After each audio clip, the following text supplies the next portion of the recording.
morning, everyone. This is Indrani of Institute of Aeronautical Engineering College. Today, I want to discuss regarding the IC applications.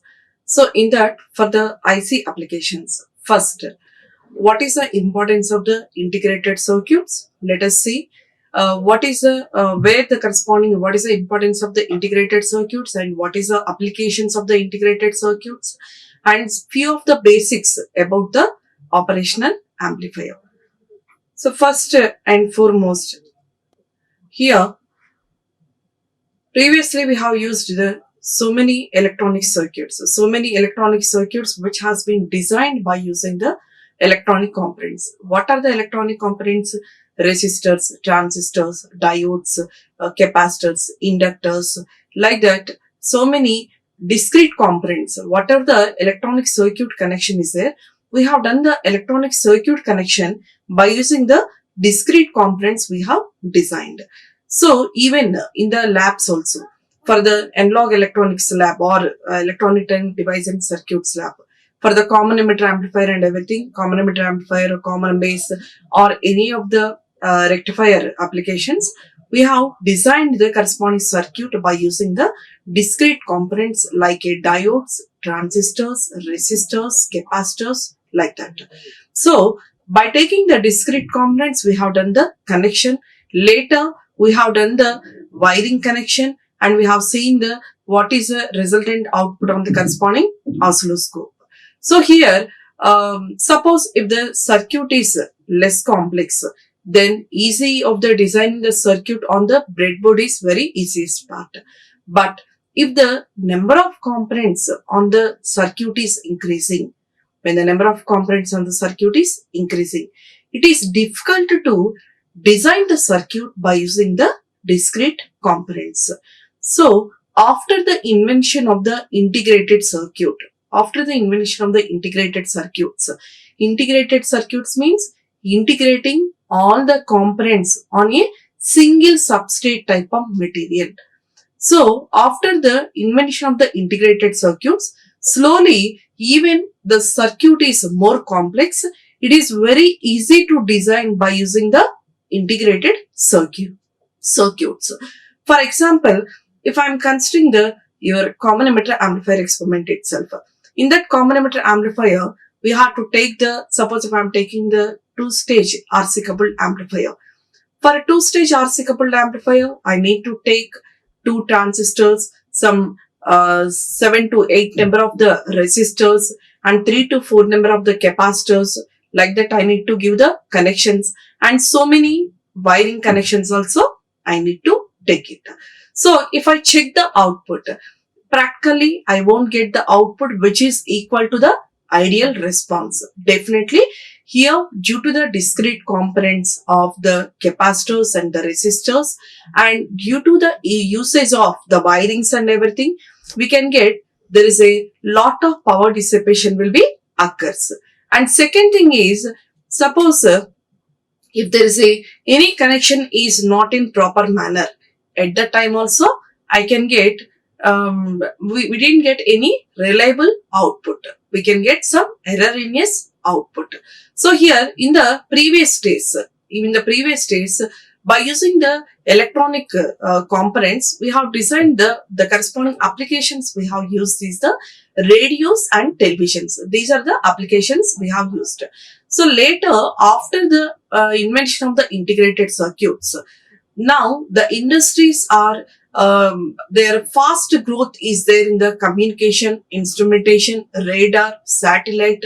Even if you see any of the gadget, you can see any of the gadget in a small size, and there's all the components are compacted, and you can see reduce the size of the device and easy to use the applications. So that's why here best example, initial days we are having the corresponding computer. The size of the computer is like a big room, it is there. But if you see nowadays, you are able to see the corresponding laptop application or computer application using your palm also. You can run so many applications. What is the reason behind that? The reason behind that is due to the invention of the corresponding integrated circuits. So in this integrated circuits, By taking a single substrate type of material, I will allocate some area for the transistors, I will allocate some area for resistors, capacitors, both active as well as the passive components. So both active and passive components I will fabricate on a single substrate type of material, and whatever the connection is there, the connection part also becomes very easy because our components are very close to each other. So there is no need of this much of wiring, bunch of connection is not at all required.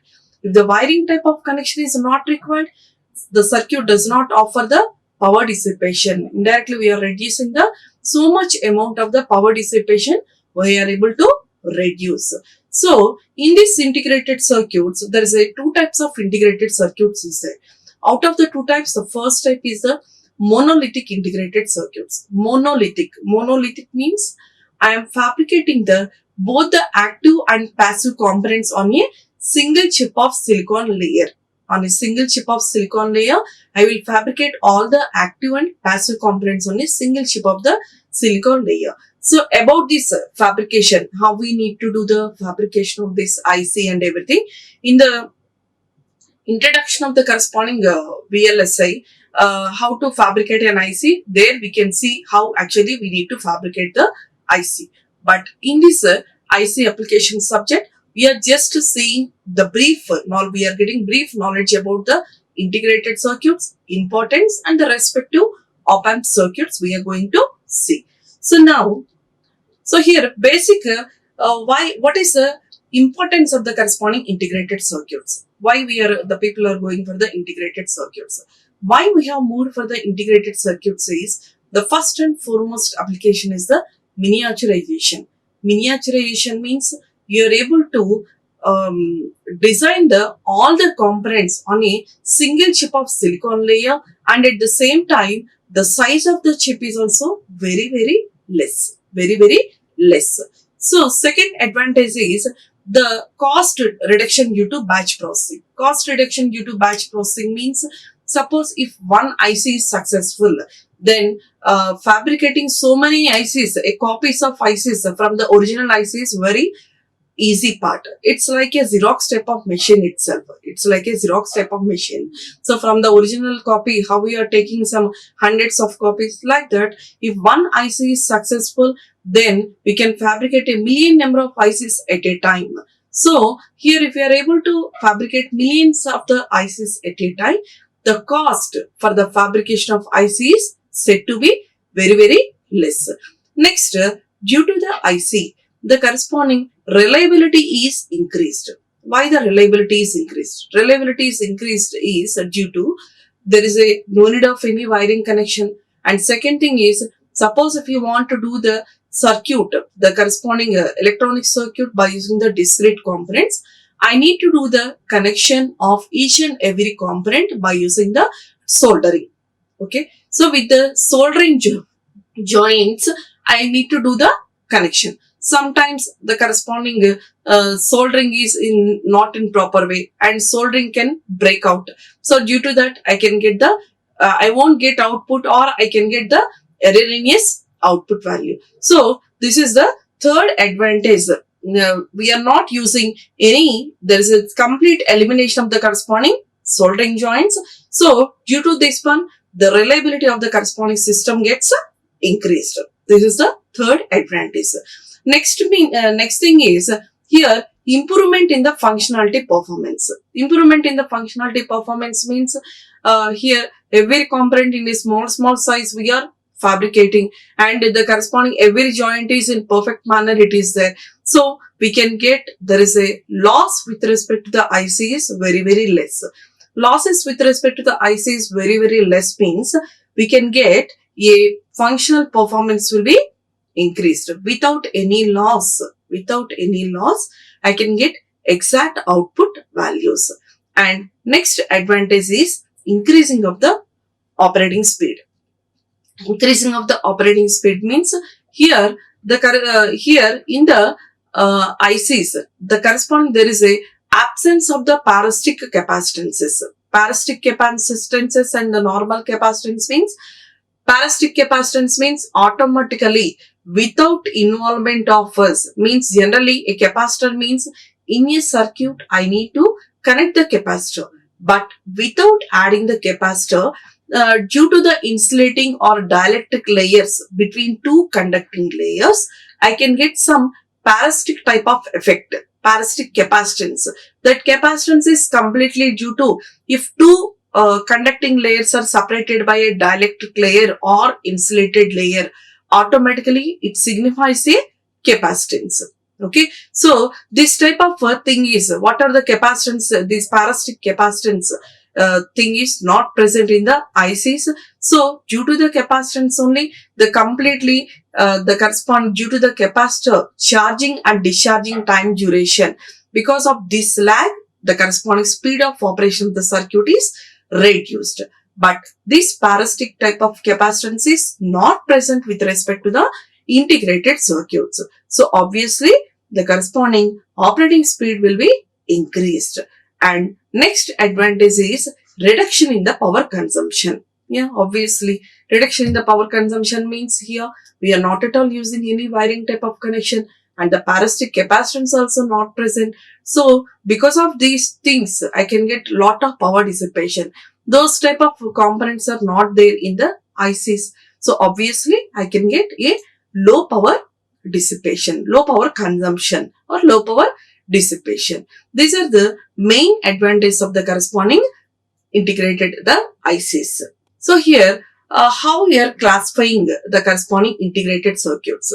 Here the classification of the integrated circuits is basically how we are classifying the integrated circuits is based on how it is performing the applications. Applications means whether the IC is for the analog or whether the IC is for the digital.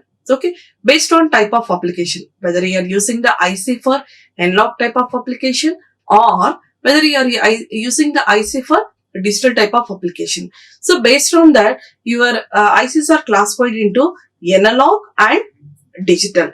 So here the analog means we will give the input signal is a analog type of signal or square, triangular, any type of signal, all becomes the analog. Okay, for the IC, if I am giving the either the sine wave, square wave, triangular wave or anything, then it will becomes the analog type of input. So if I am giving the inputs as all those is composite signals, then that is the analog IC. And the first and basic example of the analog IC is operational amplifier. Operational amplifier. So next, coming for the applications of the digital IC. The IC which is performing the digital operations or applications is called as a digital IC. For this digital IC, we will give the type of input signal is the digital type of input signals I will give. What are the digital type of input signals? Digital input signals means I need to give the input signal in the form of ones and zeros. Okay. So for the digital application, for the logical applications, whatever the IC you are using digital IC, for the logical applications, I will use the digital IC. So based on type of application, analog IC and digital IC came into picture. So later, so basically how the ICs has been classified. The ICs has been classified into mainly first type is a monolithic IC. ICs has been classified into the first type is a monolithic IC. So in this monolithic IC here, monolithic. What is a mono? Mono means single stone. Single. Mono means single. Lithic means stone. Means here in this first the integrated circuit monolithic IC. In this monolithic IC, I am fabricating all the active as well as the passive components on a single chip of semiconductor. Generally, the corresponding semiconductors we are using is a silicon or germanium type of conductors. Silicon or germanium type of conductors. So here, by using those silicon or germanium type of conductor as a base, on that base, I am fabricating all the active and passive components. So by using this monolithic integrated circuit, the components like transistors, diodes, resistor, capacitor, everything is fabricated based on different processing steps. So here while fabrication also, While fabrication also, there is some particular procedure is there for the fabrication of each and every layers. So we cannot do the fabrication of transistors, diodes, resistors, capacitors at a time. There is some sequence of steps are there. Okay, based on what are the steps we are using, those steps is called as a diffusion processing steps. Diffusion processing steps. So based on these steps, I can do the fabrication of transistors, diodes, resistors and capacitor. And later, after doing the fabrication, in between all these components, I need to do the metaling, the connection I need to establish. For this connection, we are not using any wire in the integrated circuit. So the process of connecting the internal integrated circuit, the process of connecting all the above components is called as a metallization. By using the metallization process, I will do the connection of the all the integrated circuits. So similarly, here while doing the fabrication of this monolithic IC, this monolithic IC fabrication, whatever the after doing the fabrication, we need to give the electrical isolation. Electrical isolation means I need to do the supplies, the VCC and VE supplies for the internal circuit diagram of the ICs. So for that one, I can use the dielectric or PN junction based is used for the electrical isolation purpose. Okay, so this is a one type of IC fabrication in the by using the monolithic ICs. So here nowadays we are using all the applications by using the monolithic integrated circuit itself. Okay, so by using this monolithic IC, if you want the IC in a very large quantity, then the first preference is given for the fabrication of IC using the monolithic integrated circuits itself. Yeah. What is the reason behind that is obviously the cost is less and the reliability is also very high. Okay, these are the advantages. So next, contrast to that monolithic IC, what is the next form of the IC is the hybrid.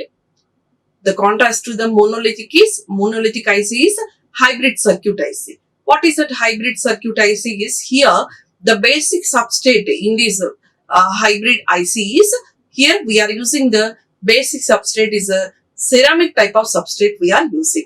Ceramic type of substrate. And while doing the wiring connection, the components are connected by using either of the process of metallization pattern or bonding wires. This metallization process is particularly we have already used for the monolithic IC. The monolithic IC completely the component connection can be done using the metallization pattern itself. But coming for these hybrid circuits, in these hybrid circuits, all the components can be connected by using the metallization process or by using the bonding type of wire. And here where we are using this type of hybrid circuits. This type of hybrid circuits are used for ICs which require the corresponding volume. We require the corresponding IC which is in the less number. So for that one, we are using the hybrid IC. So these hybrid ICs will come under the custom designed circuits. Custom designed circuit means suppose if some customer will come and he wants some IC. Okay, for small application he need it. He doesn't want any bunch of ICs is not required. At that time, I can go for the design of the IC by using the hybrid circuit. Okay, hybrid circuit. So next, these hybrid ICs are further categorized into thin film and thick film. So here based on the methods, here by using the thick film and thin film here, what we are doing the fabrication is, here the thick film and thin film, it is segregated based on how we are connecting the resistors, capacitors and all the components. Based on how we are making the connection between the resistors and the capacitor, the hybrid ICs are classified into thin IC and thick IC. So this is what I have discussed in the previous slides. So if you see here, the integrated circuit, the first thing it has been classified into two types, monolithic IC and hybrid IC. So in this monolithic, as I told you previously, the integrated circuits which has been fabricated on a single chip of silicon wafer At the time, that IC is named as a monolithic IC. Suppose if I am fabricating on a ceramic type of substrate, then it is called as a hybrid IC. Okay, so for this one, the connections can be done by using the metallization connections. Using the metallization process, the connections can be made.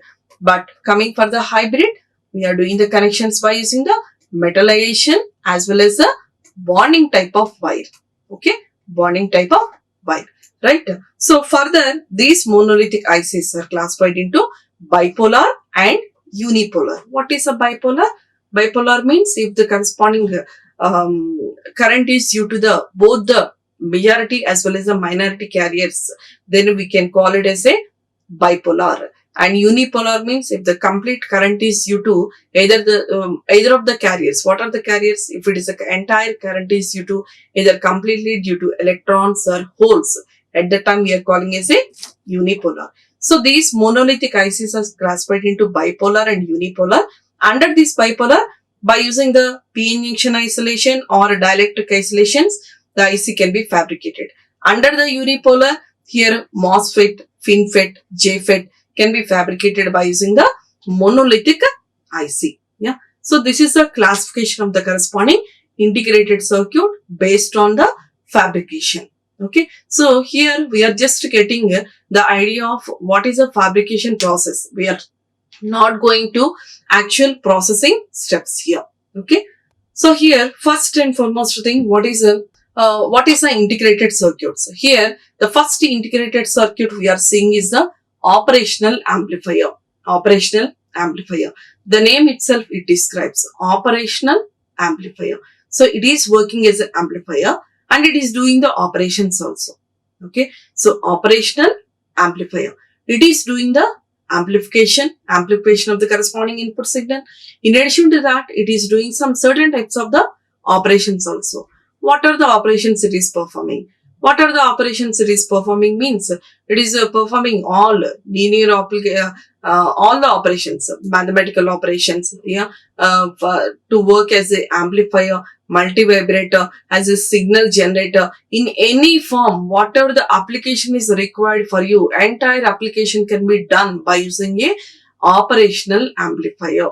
Operational amplifier. So here, as I told you previously, yeah, this operation, the first operational amplifier, the first IC is the linear IC is the operational amplifier, where we are using these ICs for the audio, radio, medical and instrumentation control and etc. etc.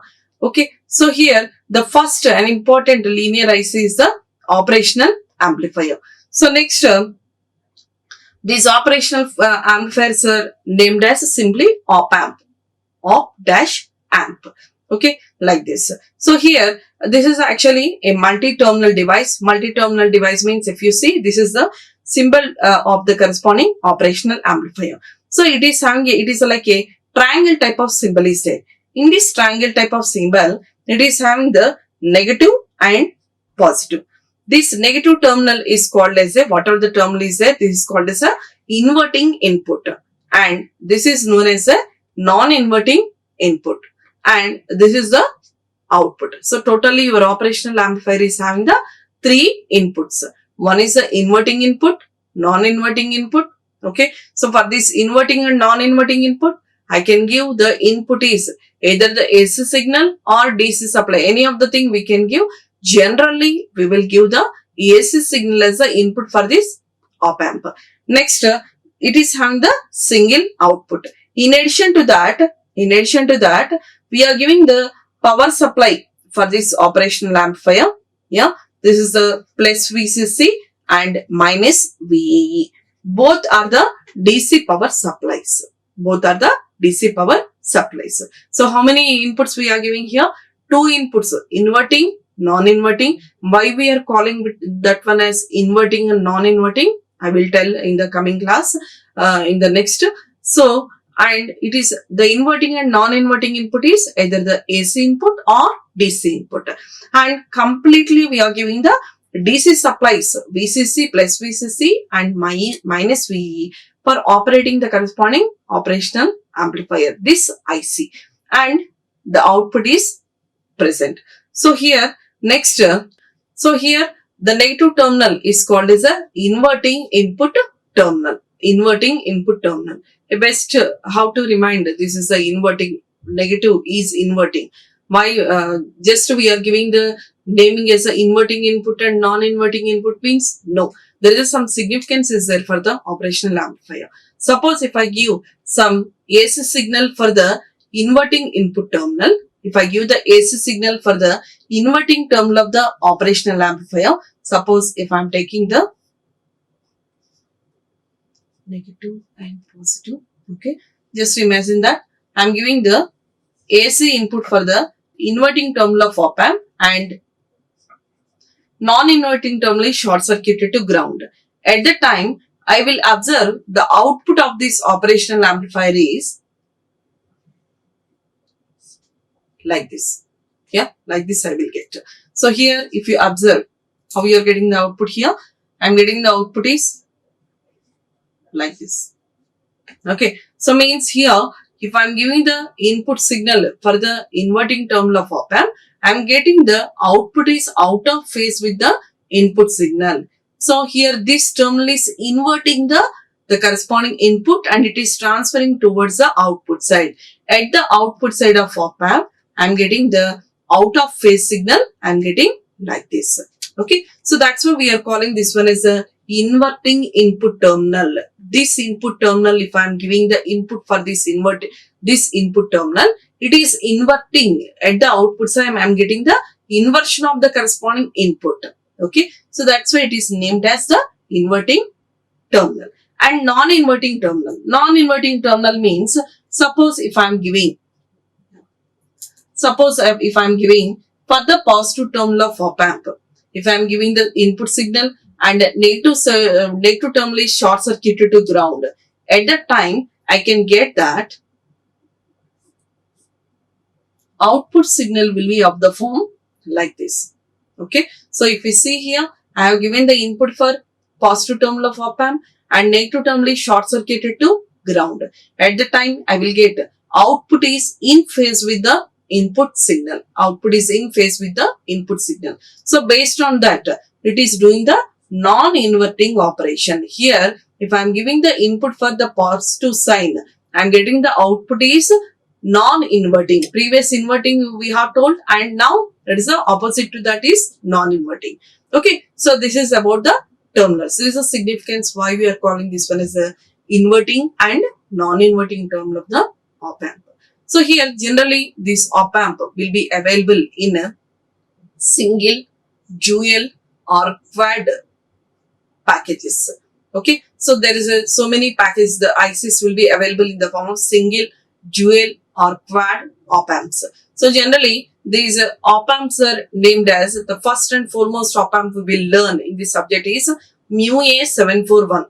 MU-A741.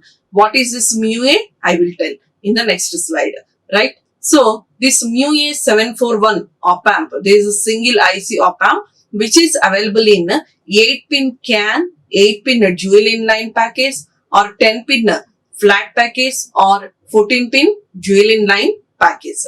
Okay, so similarly, if I go for here IC747, this IC747 is a quad 741, means it is having internally two 741 op amps. It is having internally two 741 op amps, and this quad this 747 op amp is available with the pins of 10-pin, 14-pin, CAN or dual inline package.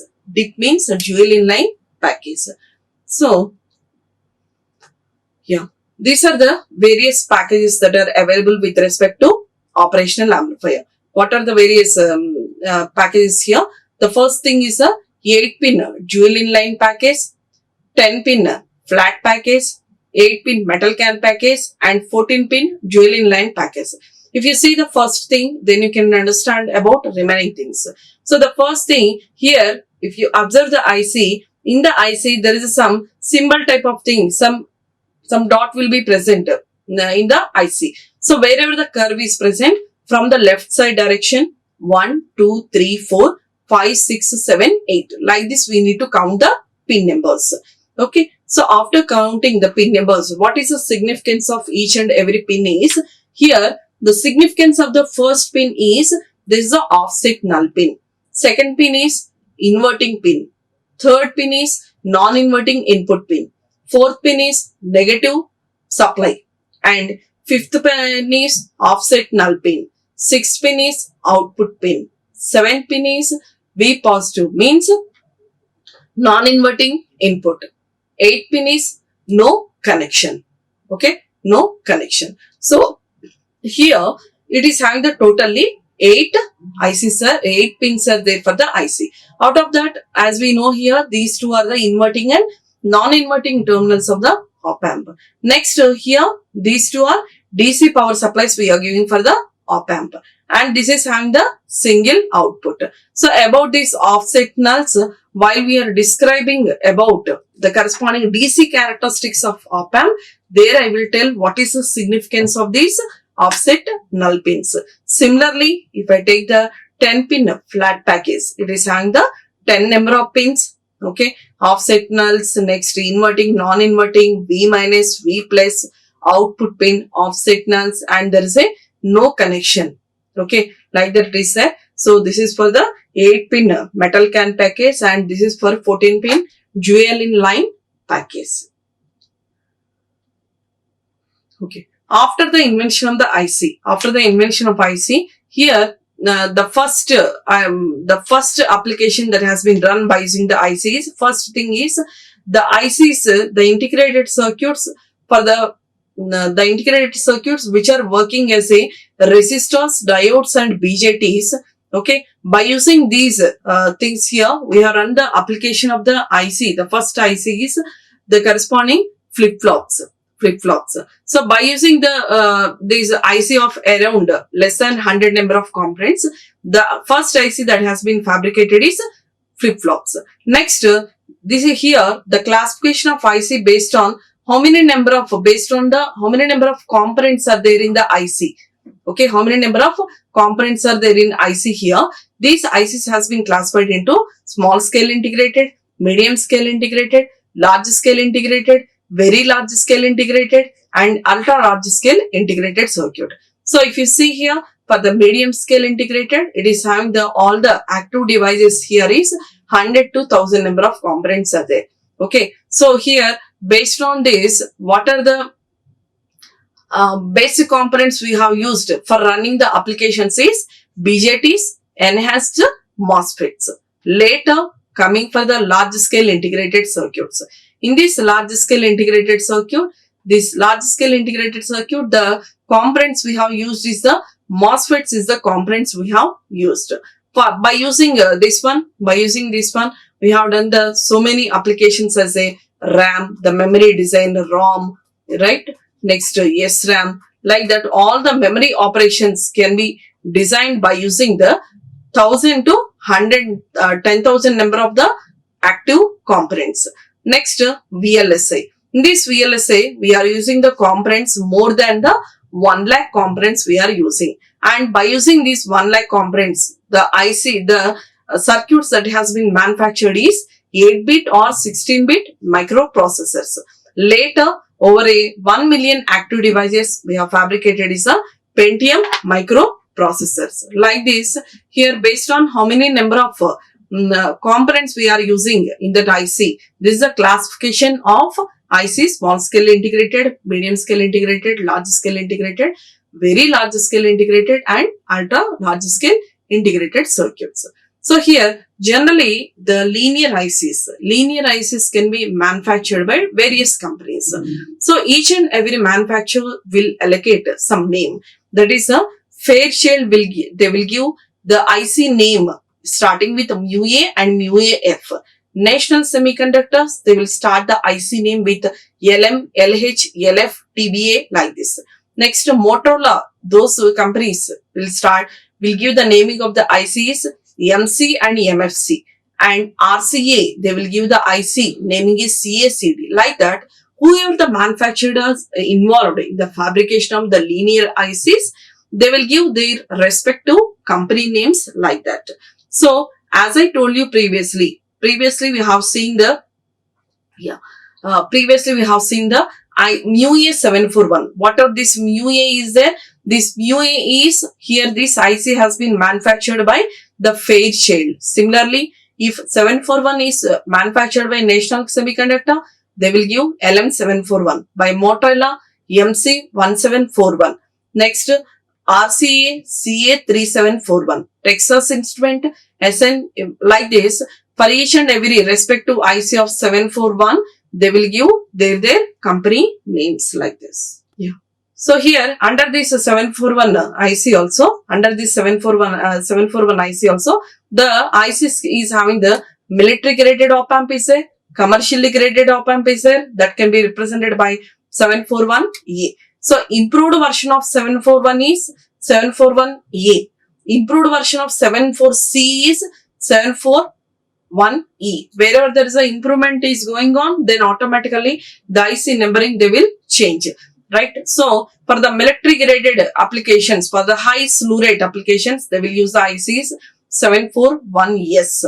Okay. So for the commercial graded application, 741SC. So here, based on the here for the military temperature and for the commercial graded temperature, commercially graded range, what it makes the difference is operating temperature range gets differs. If you consider the military applications, they will run the IC in the temperature ranges of minus 55 degrees centigrade to plus 125 degrees centigrade, or in between this range they will operate. For the industrial applications, based on the surroundings, they will fabricate the IC which is operating in the temperature ranges of minus 25 degrees centigrade to 85 degrees centigrade. For the commercial temperature applications, they will operate the corresponding ICs can run within the temperature ranges of 0 to plus 70 degrees or 0 to 75 degrees centigrade. Okay. So here, as I told you previously, this op amp is a 5-terminal device. Yeah. 5 terminals means 2 DC supplies V plus and V minus, and 2 input terminals, inverting and non-inverting terminal, and 1 output terminal. Okay. So next, here these are the basic characteristics of the operational amplifier. What are the basic characteristics is here voltage gain, output offset voltage, common mode rejection ratio, and slew rate. Right. So here for the operational amplifier, open loop voltage gain means without any feedback. Feedback means if output is fed back as an input for the circuit, then we can call the circuit as a closed loop. If there is no any short circuit path from output side to input side, then we can call it as a open loop. So for the operational amplifier, if I am giving the 2 inputs is V1 and V2 are the 2 inputs and V0 is the output here, the open loop voltage gain AV equal to output voltage by difference between the input voltage value. Okay, the voltage gain of the operational amplifier AV equal to V0 by V1 minus V2. Okay, so next here second characteristics in depth I will discuss just here. Just I am giving the brief definition of the what are the terms here. In depth we will see in the DC characteristics and the AC characteristics. Next thing is output offset voltage. What is the output offset voltage? Even if I am not giving any input for this one, if I am not giving any input of V1 and V2, still I will get certain type of the output voltage value. Okay, to make the output voltage value equal to 0, I need to do some alteration at the input side. Okay, so that alteration, that procedure we can call as a output offset voltage.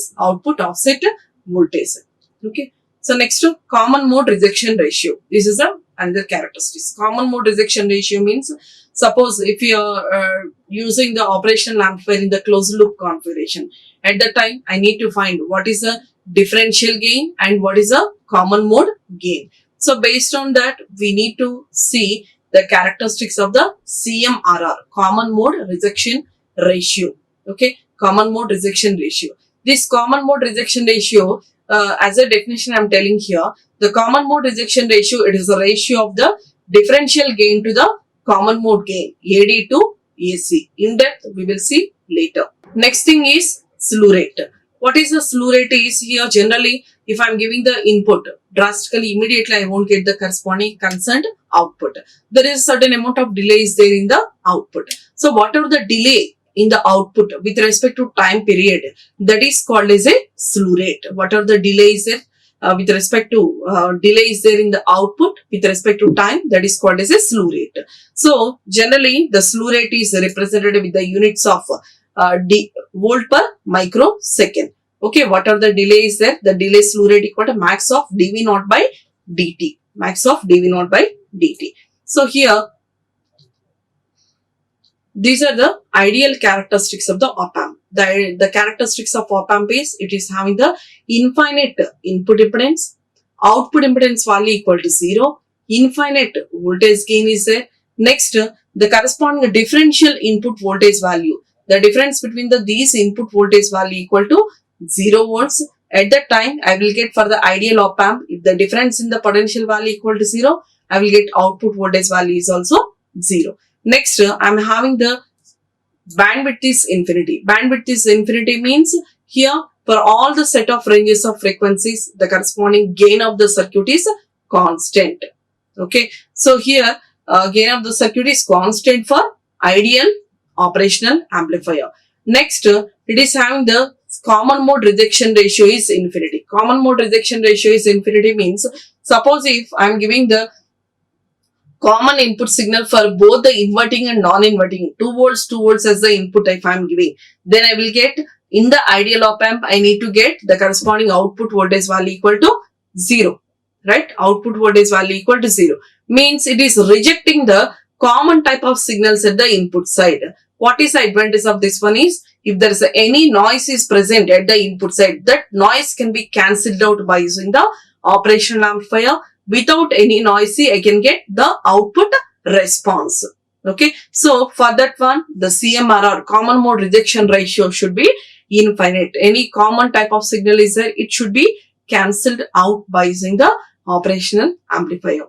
So this is the practical operational amplifier. The practical operational amplifier is it is having the certain amount of the input impedance Zi is there, and at the output side it is having the some output voltage in series with the impedance Z0. So in the ideal case we are treating that input impedance value equal to infinity and output voltage gain equal to 0 and AV equal to infinity. But practically here I will have the input impedance of the op-amp is in the order of the mega ohms. Output impedance is very not 0, low value I will get, and the voltage gain values does not become infinity, it is a high value I will get it. Here similarly the corresponding bandwidth is we cannot get infinite type of bandwidth, we can get a large amount of bandwidth, and CMRR cannot becomes infinity, a high CMRR will be present practically.